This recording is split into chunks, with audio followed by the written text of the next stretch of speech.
Well,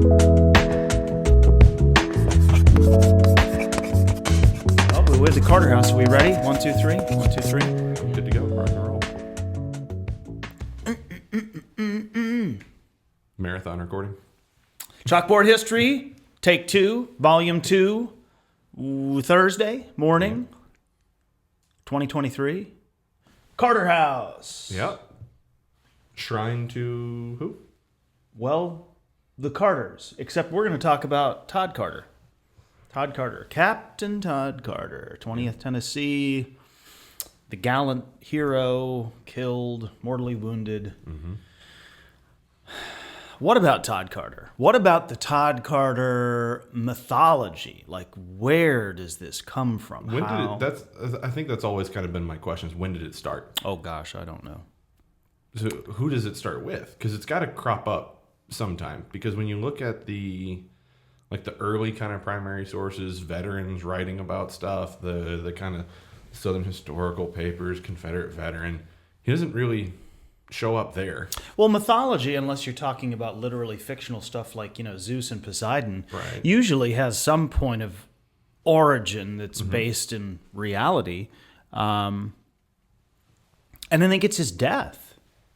I mean, it really is. Let's face it. The guy goes charging in on horseback right into the teeth of the, federal defensive position not far that direction, southwest of the home he grew up in, and was shot down. His father and at least 2 of his sisters and a sister-in-law found him, brought him home. Moscow Carter, his older brother, said he lived for about a day and a half. I think he said 36 hours. So I think that's where it starts. William Bate mentions Carter in his official report, simply that he was an aide-de-camp, I think is how he refers to him, and that he was mortally wounded within sight of his family home, etc. That's it. About it. There's periodic mention of him for the subsequent decades, mostly from veterans who would come back and they might encounter Moscow. Right. Moscow would say, my brother was killed in the battle, so forth. I think it's the centennial, like many things. It's the centennial. It is the Carter House being open to the public about a decade before the centennial. And then the efforts of Rosalie Carter, who was Moscow's granddaughter, who wrote a booklet. 2 books, right? Because she's got the little booklet on the Carter House, and then she's got the little red biography one. of Tod. But it's the Tod bio, which is probably 30 or 40 pages, that was first published in the 70s, and I think that's where it really takes root. But as sometimes happens, it isn't that the myth really distorts the story; it's that the myth takes on a life of its own, and Tod Carter becomes this extraordinary individual unlike any other. And there pieces of the story are certainly like none other, but you heard it. You probably heard the myth full froth when you first came to Franklin. What say you? I mean, I've always heard gallant, heroic Tod Carter charge towards the works. I think I was here early enough to have heard he sat up in the bed and said, "I'm home, home, home. I see you. I know who you are." What, he sat up in the bed? I haven't heard that. Like Michael Myers? Yeah, he sits right up? Yeah, just 90 degrees straight up in the bed. Wow. I see you. I know you. I'm home. And then he dies, right? That even from the first time I heard it, I was like, that sounds... He was shot a bunch of times. I mean, if he's conscious at all, he's not. Certainly not talking, not moving around. Right. Not sitting up straight up 90-degree angle in the bed. Yeah, and the one, I mean, he got hit in the head with a 58 caliber mini ball. Yeah. Well, Williams cleaner, but it's the same basic kind of destruction of the body. I mean, he I don't think there was a lot of conversing. I think that whoever Tod was probably gone the moment that he got hit. Because I didn't hear about the sitting up in bed, but I did hear all the other stuff. I recognize you, I know you. Abraham Lincoln got shot in the back of the head with a small caliber, like pocket pistol, and never said a word. I doubt very much. And there's no evidence. It isn't that I doubt. It's just there's no evidence that he was ever really conscious. Moscow never said that. Right. And but I know when I first heard the story, I heard something like that. But it was that he had died in this little room in what we describe as the L, one of the bedrooms in the frame part of the Carter house. And if you read Rosalie Carter's book, it was very clear. She stated specifically that he had died in the room across the hall from which he was born. Master bedroom part. Right. Likely born in the master bedroom, as most babies would have been in most homes. And then so across the hall is the parlor. And that makes sense. Because when they got him home and what of the bullet could be extracted by the doctor, I think they probably made him as comfortable as he could be. And then it is just a waiting game. I think the myth and the sort of, home, home, home and all that really obscures such a terrible tragedy. His death itself is a tragedy. And here's a young man. He's not married. He has no children. So his legacy ends with him. Right there. Yep. How many young men have died in wars, and so you never know what their children could be or what they could do later in life, because their life is just, it's snuffed out. But I think the tragedy that was also missed for a long time, and I have felt very strongly about telling the story from the moment that we started managing Carter House, is that I think his death is as much about his father as anything. I cannot fathom what that poor man went through. And in all of the, kind of fawning over Tod Carter's passing, Fountain Branch Carter's story was it was ignored. He had brothers and sisters. He had, two brothers, one who was there, sisters, who watched their brother die. And then they had to bury him. Probably if he died on the second, they bury him on probably the third. Well, this is right after the Battle of Franklin. What a, kind of disgusting, foul mess that entire area was. And they had to go through the process of procuring a casket, saying goodbye to him, which is probably abbreviated in its own way. And, I think that stories like this can be really overdone. They can be like overbaked. It's a terribly sad story. Yeah. I always, too, I think about Fountain Branch. He kind of gets something that day that so many other fathers don't get, and that's also kind of an incredible part of the story, is that he's with his son, a soldier who dies, and he's there when he's buried. Right. There's some sense of closure. Right. There isn't that for so many of the other men that are killed here at Franklin. But there's a kind of, I don't know, you want to call it a silver lining to it, but he gets something, and that's an incredible part of the story that I think is often overlooked when you focus so much on Todd's kind of his bravery, his gallantry, and his incredible death.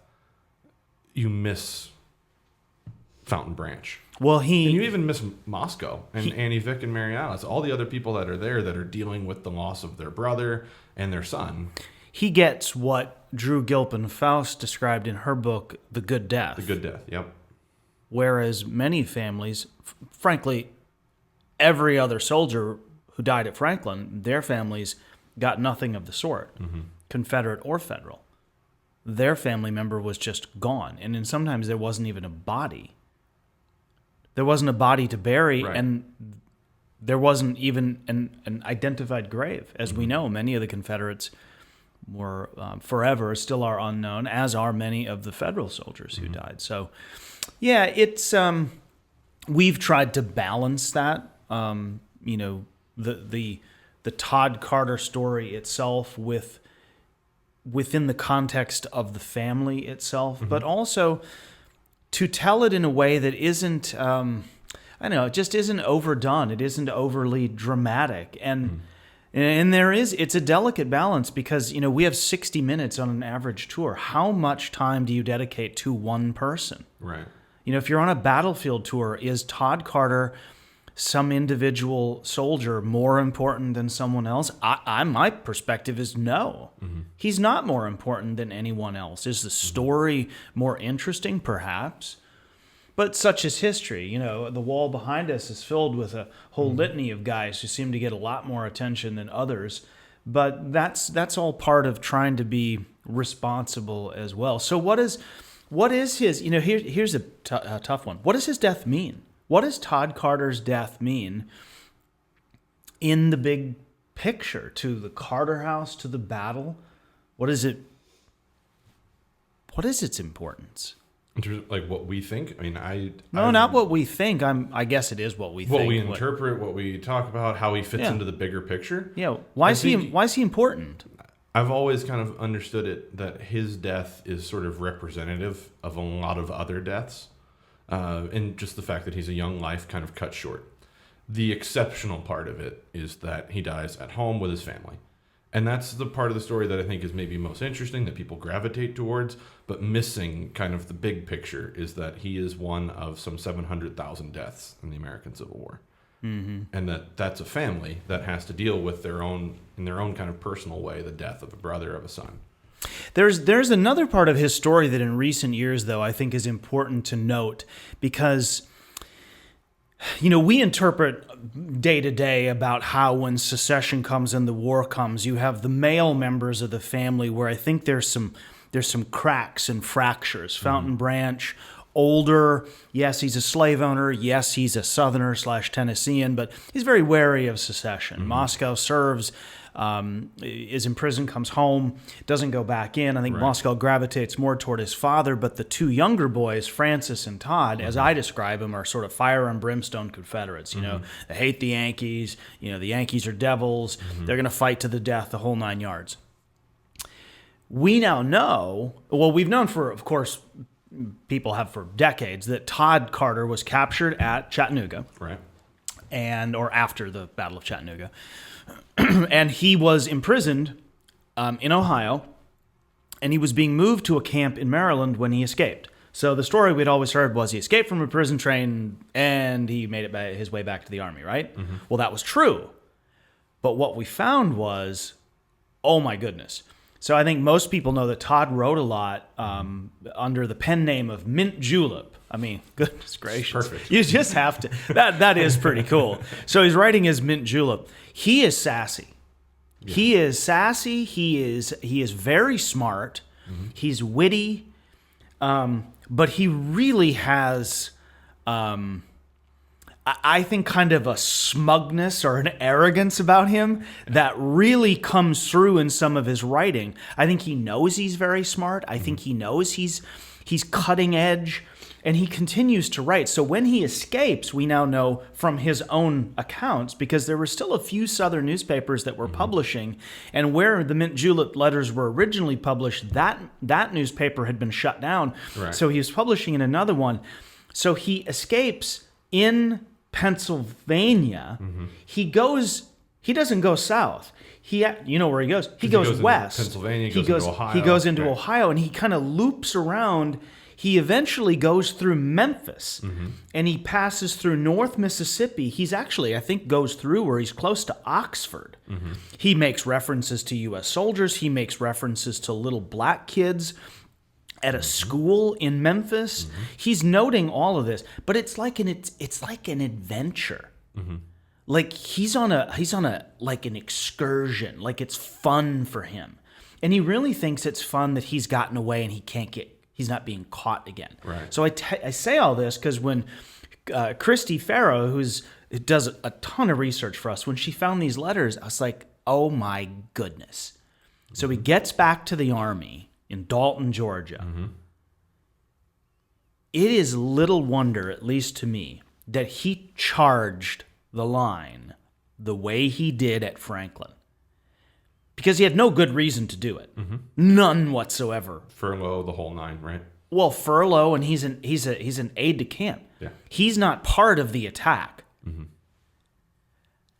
If you see where his unit was and where he fell, there's a gap of a couple of 100 yards. He peeled away from that unit, and he was literally headed right toward his house. But the thing that struck me, and this is just my take on it, I think this guy thought, Can't kill me. can't kill me. Yeah. No Yankee bullet can take me down. I'm going to ride through this leaden storm and make it to the doorstep, or it's just, boom, and he goes. But boy, he hadn't been touched. He'd been unscathed in multiple battles, slipped away from the Yankees. He was drinking beer in a tavern at one point on the escape. So I think this was a grand adventure. And then he gets hit and just, gets hit. Reality sets in. Well, and then it's over. Yeah. Just like that. It's just over. And that is nothing to say other than I think there were quite a few people like that.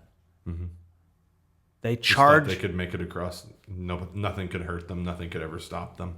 They charged across these open fields, and they thought they could do it, and then the reality hit them, and then a father and other members of the family have to deal with the consequence, and in the end, they're also dealing with the memory of it. Because Tod, like people when they die young, are immortalized. Tod Carter is always a young man. Always 24, always. Yeah. Gallant, heroic, Confederate, dies at Franklin. But he was more than that. He was more than that before the war. And I think he's more than that today. He's also very symbolic of this chivalrous, brave, dedicated, committed group of men who really believed that their cause was the right one.